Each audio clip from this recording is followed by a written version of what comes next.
Well, howdy, nearly senior citizen here. Greetings, boys, girls, and to all of our non-binary friends, and welcome to this, a brand new day. It is a day outside. The sun is shining. It's foggy, of course. Finally, Pacific Northwest. It's damp. Yay. I slept last night moderately well, though I got to bed late.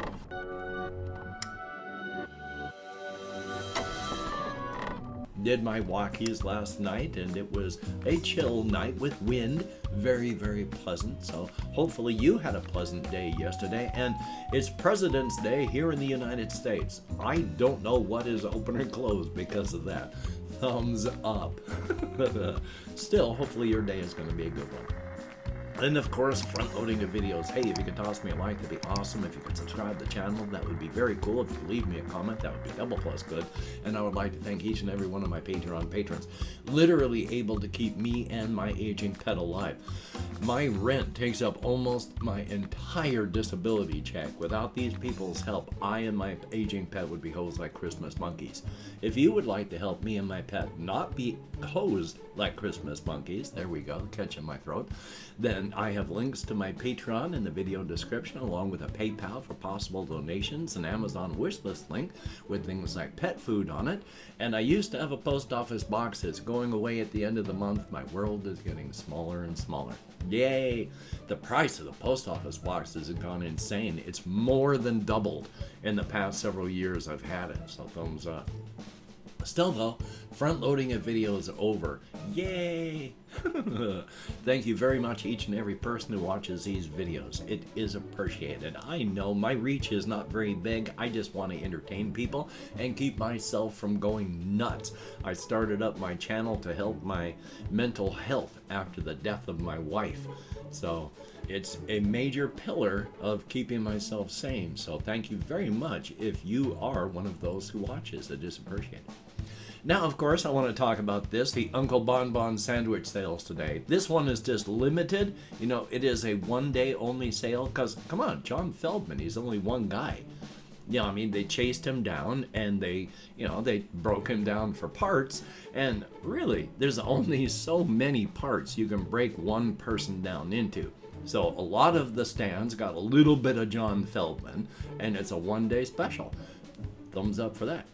Now, on a non-scary front, just as an aside, on the things that I watched this morning, that I have been just mildly watching.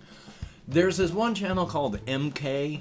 It's not, I used to like it when their narrator was a guy called Damian Lee. And then Damian Lee branched off and out away from the channel to do his own stuff, and for a while was doing lots of things, and then now I rarely see him, but occasionally I try to watch, but I still don't like the voices of the host and or hosts. So thumbs up. But they had a post from Reddit from a person who had made bread using Gatorade instead of water. And he thought it would be a nightmare, but when it was done, he said this was awesome. It tasted good. It came up like real bread, and it tasted sweet. So using Gatorade to make bread works. Well, of course it would. It's a liquid. I used to use store-brand Walmart diet soda as a liquid to make pancakes using pancake mix. You just use a 1-to-1 soda for water, and you just make up a caffeinated cola pancake. I actually couldn't taste the difference between normal pancakes and diet cola pancakes, so thumbs up for that. Yay! Now let me take a look at my list here. Oh yes, there was this one thing. I can't remember the exact reason they were talking about it, but it was about Funko Pop stuff as a brand. Where the Funko Pops they're uncanny valley-ish in that they're not designed to be a celebration of the character that they are a character of. Now let's see if I can make sense of that. Like, oh God. All the Funko Pops kind of look the same. They have the same big head, the same big eyes, the same tiny body, roughly the same pose. It's just a minor bit about them. It is not a celebration of the characters. They look the way they look, not like the characters, not as a celebration of the character, but just to be a brand. So when you look at a Funko Pop, you don't go, oh, that's the Star Wars character. You think, oh, that's a Funko Pop model. And then you recognize what the model is of. So, yay, it's just more, it's just blatant capitalism. So thumbs up for that. Anyway, though, when I was going out walking the past couple days, I have still been doing my best to try and think of creative subjects and creative things on the two major projects that I'm working on. The whole inside-outside Razor's Edge, the Cryptid setting, and then, of course, they do overlap because they're in the same setting. So, thumbs up. But various things I have been thinking about. One of them is you are really fighting an uphill battle if you're going to try and convince any cryptid, any urban cryptid that eats human beings that they are doing a wrong thing. Because dark cryptids, generally dark cryptids that have to eat human beings to survive, do so. They don't eat an incredible amount, but it is a requirement. It's either do it or die, so they do. A smaller number of darker cryptids eat human beings just because they like the flavor and the taste. With the changing scope of the world and communications and fears flowing everywhere, light cryptids are becoming very hungry and will do so over the next, into the foreseeable future. But it's unfair for the dark cryptids this way because dark cryptids exude that air of creepiness around them and their dietary habits are not changing.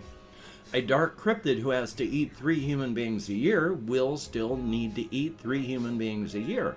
And none of the other darker cryptids who just eat human beings because they like it, their tastes aren't increasing either. The light cryptids, who do not exude that air of creepiness and in fact exude a feeling of joy, pleasure, and everything being all right, these are the creatures that are becoming incredibly hungry, like Polly. She's a light cryptid, she exudes that air of happiness, and she eats about 4 people every single month, about 70 people a year. It's unfair. Those poor dark cryptids, they haven't changed, but the light cryptids sure have. But also, as stating, it is hard to convince a cryptid that eating a human being is a bad idea when everything tells them the exact opposite. You can try to convince a standard urban cryptid who devours human beings that it is wrong to do so. But when a cryptid devours a human being, as they are slightly larger on the inside with their digestive tract than they are on the out, so even though a cryptid can get full when eating a cheeseburger, fries, and a shake, they can still bodily and completely devour an entire 170-pound adult human being. They'll have to lay down because they'll look like they're 8 months pregnant and they have to digest some of that down before they can get moving, but they can do it. The thing about that is it feels good to eat someone. All of the fluids released by a human body when being taken apart and devoured, when they splash onto a cryptid body, those compounds soak into the skin and make you feel good. It feels good where you're splashed. When you drink this substance, any sort of liquid human substance, it feels physically good, and those compounds through your mucous membranes especially get soaked in and into your bloodstream. And oh boy, they're already starting to feel high when they're eating you. And it feels physically good as well because of that to eat somebody, like when they're choking down a huge chunk of human meat. If you're listening to it, it sounds both obscene and horrible because it is a chunk of meat that would choke a normal human being to death, but they'll get it down and it feels good going down. And then after they're full, all of that human meat in their stomach, as the compounds from the digesting meat get released into their bodies, they feel mild, medium strength euphoria, like they have taken a medium strength opiate type medication, that euphoria, along with a mild hallucinogenic feeling. And they get released a whole ton of serotonin and dopamine and all sorts of reward neurotransmitters just exploding through their heads, along with, of course, their feelings that they get when it actually is an effective aphrodisiac. But try to convince a cryptid that it's wrong to fill your belly with a human being when they've got all of that along with an overall meta feeling of the universe gave them a test. Don't eat this human being, which was the wrong answer, and eat this human being, and that was the right answer. And they did it. They filled their belly with that human being. And the universe is smiling upon them and rewarding them for having chosen the right, proper, and correct action in this case. Reality itself is telling them they did something right, proper, and good.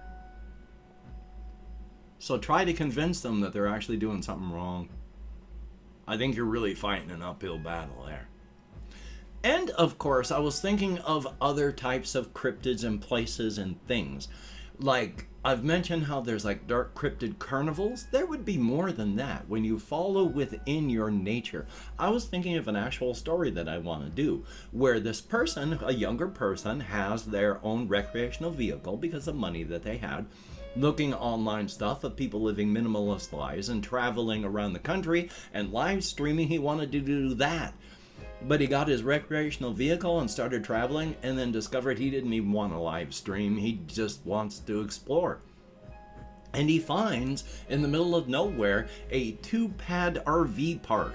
And it's in the middle of nowhere. It's a little family thing, and he goes there to spend the day, and he meets up with the owner, a guy called Jacob Dempsey. And Jacob, after talking with him, shows him pictures of his family because it's a family thing, and they're a nice looking family, and he really likes the whole deal.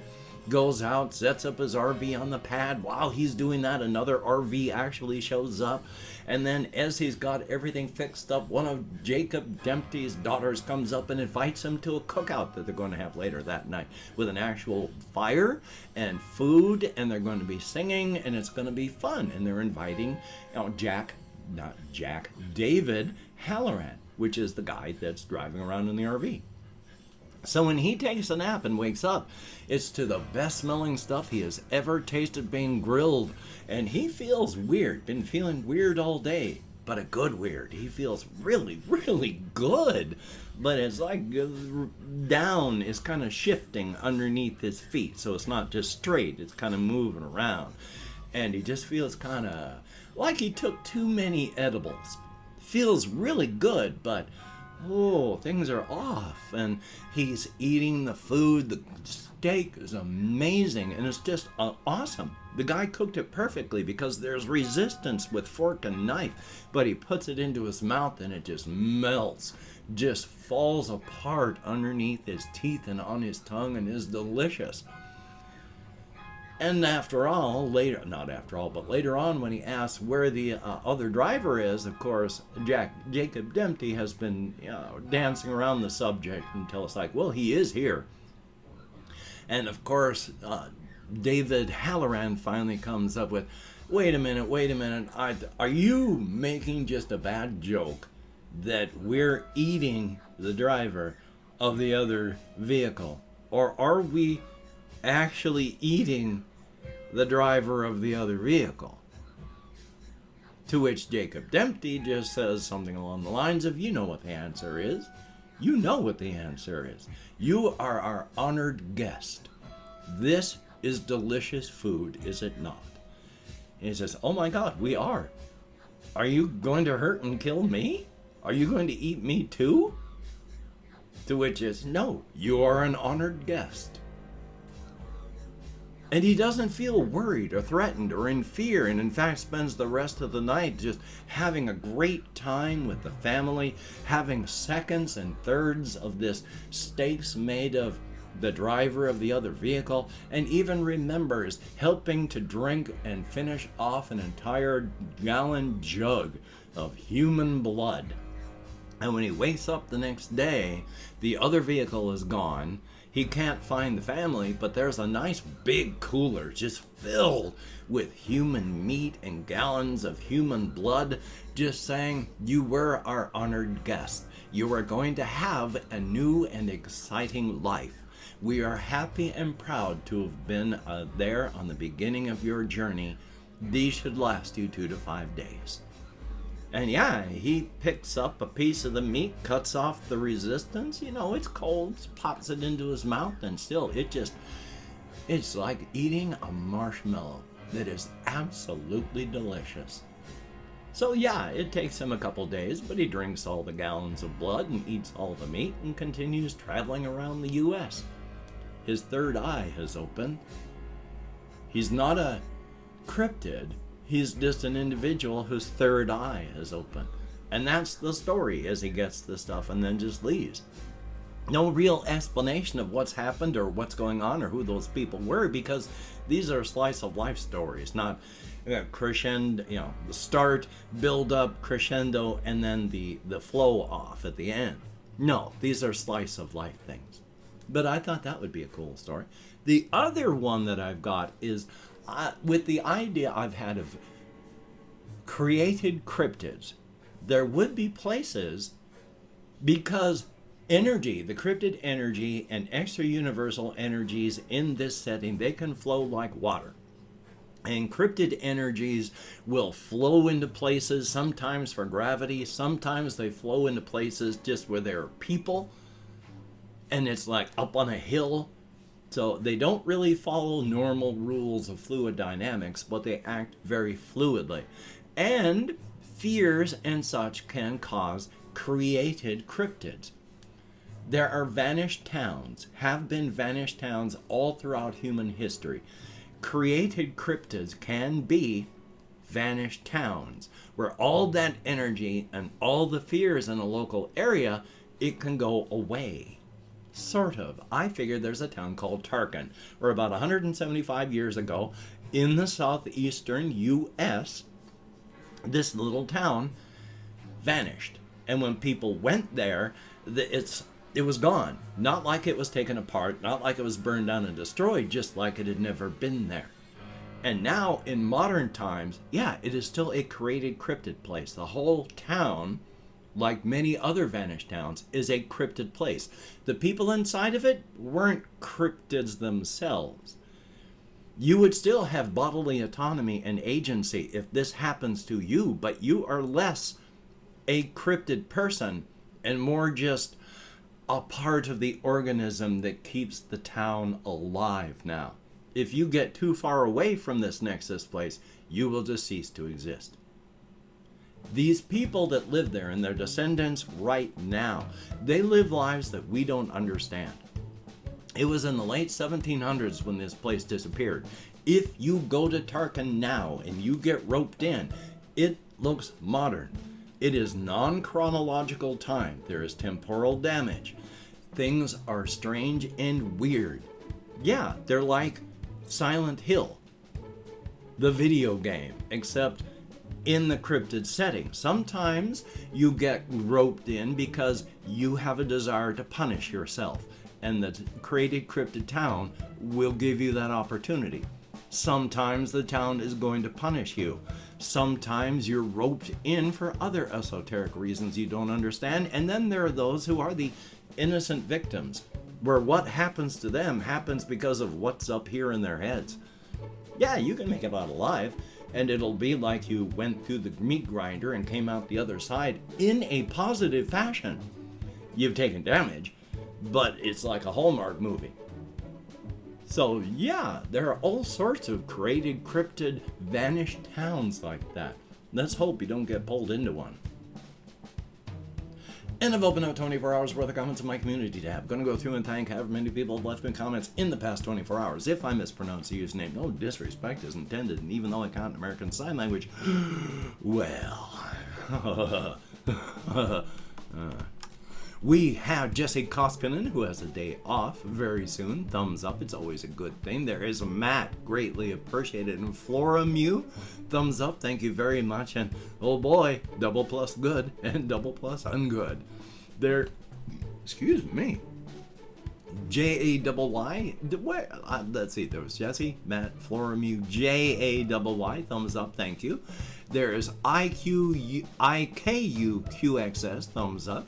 77 Arcturus, thumbs up, thank you very much. And journaling is a good idea if you can do it. That's a very good thing. There is Chris, thumbs up, and thank you. There is Corvus Corax, thumbs up, thank you. And I do need to play Barbarian Prince for the channel. And then there is, I cannot pronounce this one, NNIXJCNDNC. AHHSJDJ, thumbs up, thank you very, very much. And that is it. 9 people who left me comments in the past 24 hours. Thumbs up and thank you. Anything more than 0 is awesome. And you get me out of my head, into the world, and dealing with real people. Thumbs up and thank you. And again, thank you so very much if you watched this far. Nobody has forced you. You have done it of your own volition, your own free will, your own agency and autonomy. Thumbs up and thank you. Well, it's President's Day. I don't know what's open, if anything is today, so I'm going to try to do what I can do to do what I can do. And if I can, that's awesome. And if I can't, well, survival's important. If you can do what you need to do, that's good too. And if you can't, don't beat yourself up. And if people are getting sick where you are, take precautions. If people are getting hurt where you are, take precautions. If you hear the mournful howl of the bus horn while you're out walking, the bus with your name on it, really, there's no precaution you can take. I mean, the bus is going to hit you. You might be lucky. It might hit one of the people around you instead of you. It'll be horrific. I mean, everyone is going to get splashed. Ooh. But hey, at least you lived. So, until we meet again, you take care. Have a great day today. I will see you on tomorrow, or the flip side. And that is a very good thing.